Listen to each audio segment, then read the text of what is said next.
Sir, Congress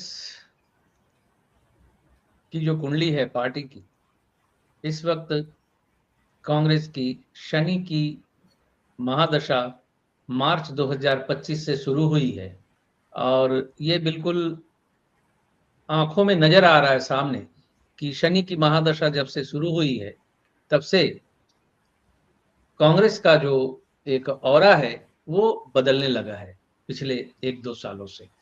आज ऐसे लोगों की कमी नहीं है भारतवर्ष में जो निष्पक्ष तौर पे ये कहते हैं कि राहुल गांधी जी ने जिस जिस चीज को लेकर वार्न किया भारत सरकार को, वो सारी चीजें हुई। अब ये धीरे धीरे एक कहते हैं ना वो बनने लगना और उसको नैरेटिव्स ये बनने लगा है। लोग अब विशेष करके भारत जोड़ो यात्रा के बाद लोग अब राहुल गांधी को पप्पू नहीं बोलते हैं। बिल्कुल ही कोई दिमाग से पैदल आदमी ही इस वक्त बोल रहा है, जो थोड़ा बहुत भी समझदार है, जो थोड़ा भी राजनीति को समझता है। आपने देखा होगा कि आजकल उसको पप्पू कोई नहीं बोलता।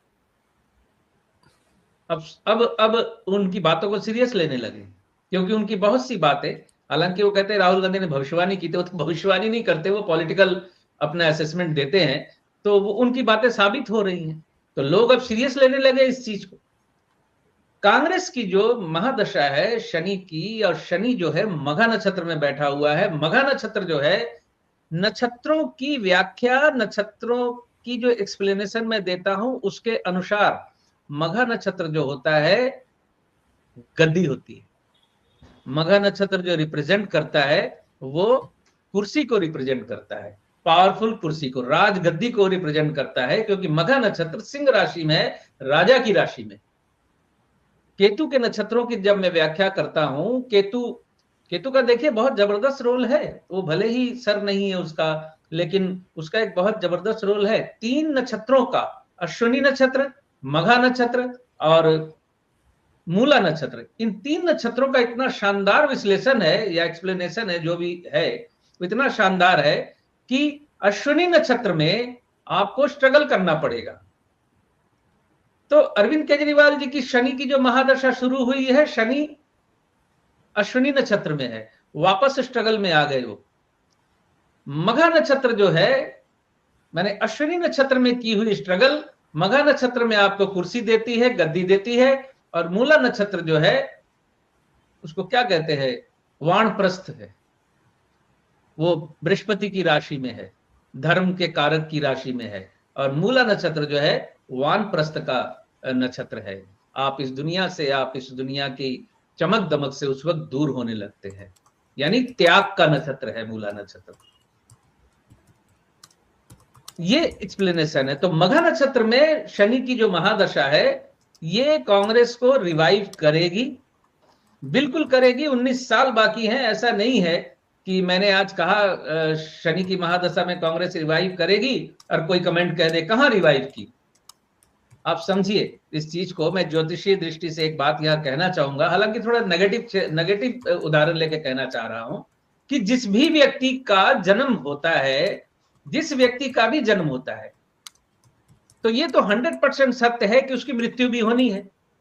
और कुंडली की गणना के अनुसार अगर हम इस बात को समझे तो ये भी कहना होगा कि भाई उसकी कुंडली में मृत्यु लिखी हुई है। तो ऐसा नहीं है ना कि जिसका जन्म हुआ उसकी कुंडली में मृत्यु लिखी हुई है इसलिए उसकी मृत्यु भी हो जा रही है उसी वक्त। हाँ, कुछ प्रतिशत बच्चों की डेथ हो जाती है जन्म के बाद, लेकिन सबकी नहीं होती, वो परसेंटेज बहुत कम है। तो आपकी कुंडली में मृत्यु की तारीख, मान लीजिए तारीख नहीं लिखी होती इस तरीके से, एक समय होता है, एक ब्रैकेट या एक विंडो होता है जिस वक्त मृत्यु दस्तक दे सकती है आपके जीवन में। तो ऐसा तो नहीं है ना कि वो तारीख या जो विंडो है उस वजह से आप आज ही मर जाएंगे, कल ही मर जाएंगे, ऐसा नहीं होता है। जैसे किसी व्यक्ति की कुंडली में प्रधानमंत्री बनने का योग है, मोदी जी प्रधानमंत्री बने, उनकी कुंडली में योग था तभी प्रधानमंत्री बने। इंदिरा गांधी जी प्रधानमंत्री बनी, उनकी कुंडली में योग था। राहुल गांधी जी प्रधानमंत्री बने, उनकी कुंडली में योग था, इसलिए बने।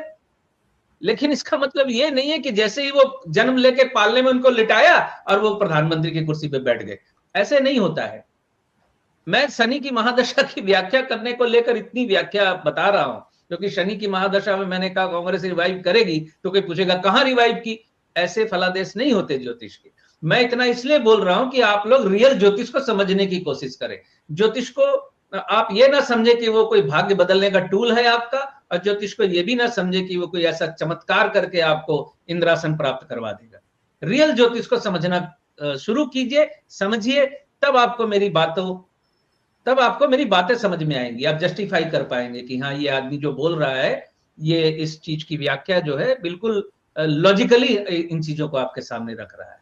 तो कांग्रेस रिवाइव करेगी, और इस पे प्रोग्राम जब हम करेंगे अगला मिड टर्म इलेक्शन को लेकर, उसमें इस बात को मैं और विस्तृत तौर से आपके सामने रखूंगा। मैं यहां फिर भी ये बोलकर जा रहा हूं, शायद पहले बोल चुका हूं, कि 2029 में अगर चुनाव हुए, अब मुझसे कोई ये प्रश्न करे, अभी मिड टर्म की बात कर रहे थे, 29 की बात क्यों कर रहे हैं?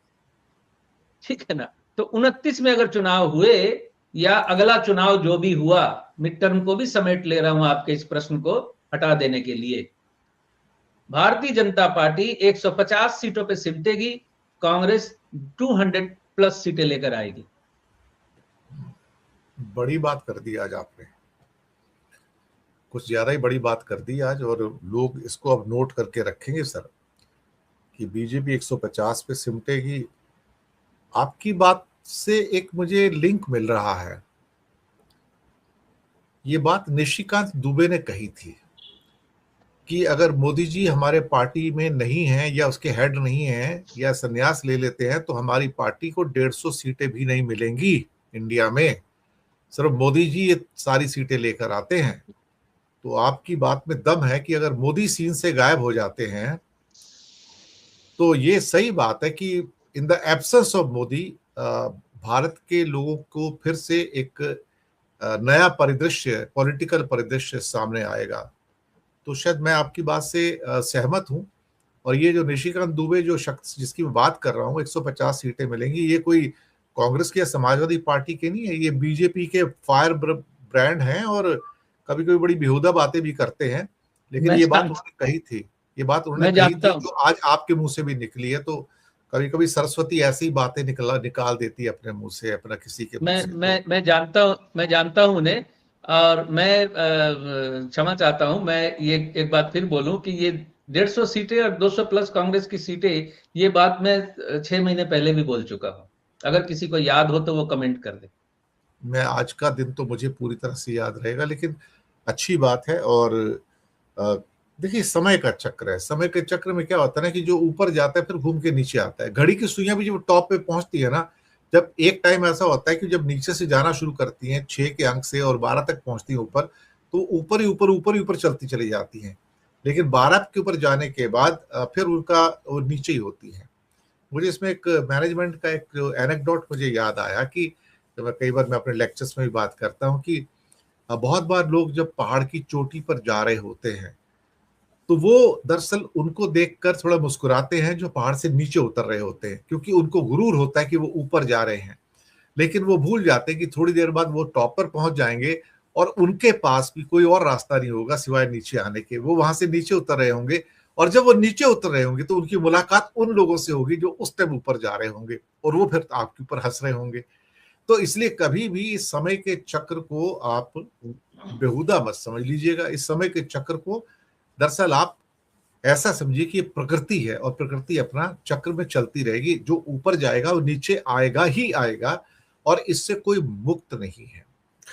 तो और कोई बात आप कहना चाहें तो जरूर कहिए, फिर प्रोग्राम की समाप्ति करेंगे हम। जी, ये पहाड़ का जो उदाहरण आपने दिया, इसी सेम ऐसा ही उदाहरण मैं देता हूं अक्सर। आज यहां भी दे रहा हूं, पहले भी दे चुका हूं, लेकिन फिर दे रहा हूं आज।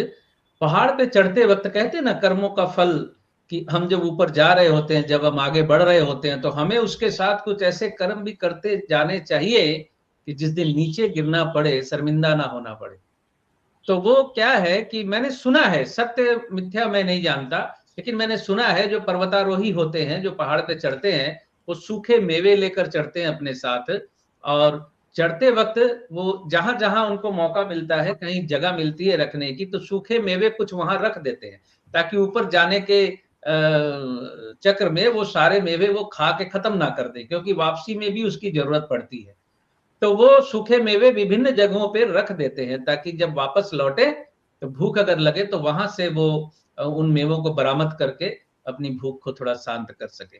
तो एक ऊपर चढ़ने वाले व्यक्ति को इस नियम का पालन जरूर करना चाहिए। जब वो सफलता के बिल्कुल शीर्ष पे, गगन पे चमक रहा हो, तो उसको ऐसे कर्म भी करके रखने चाहिए कि जब वो सफलता से नीचे गिर जाए तो उसको 2 वक्त की रोटी मिले उस वक्त। जो ऐसा नहीं करते और जो सोचते हैं कि हम मध्य गगन में ही रहेंगे, कभी नीचे नहीं आएंगे, उनके हाथ पछतावे के अलावा कभी कुछ नहीं लगता। अच्छे समय में अच्छे कर्म करने चाहिए। जी, बिल्कुल सही कहा। और इसी के साथ हम लेते हैं इजाजत। और दर्शक मित्रों, बहुत बहुत शुक्रिया आपका। जो लोग सिद्धांत जी से पर्सनली संपर्क करना चाहते हैं, उनका नंबर मैंने नीचे डिस्क्रिप्शन में दिया है, तो पहले आप उन्हें मैसेज कर लीजिएगा और फिर जैसे भी बातचीत होगी, कम्युनिकेशन होगा, उसके हिसाब से आगे बढ़िएगा आप लोग।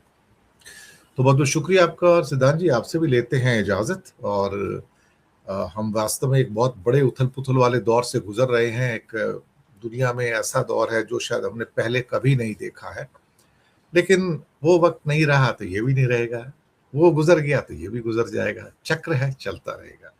तो बहुत बहुत शुक्रिया आपका भी। Thank you very thank you. Much. Thank you.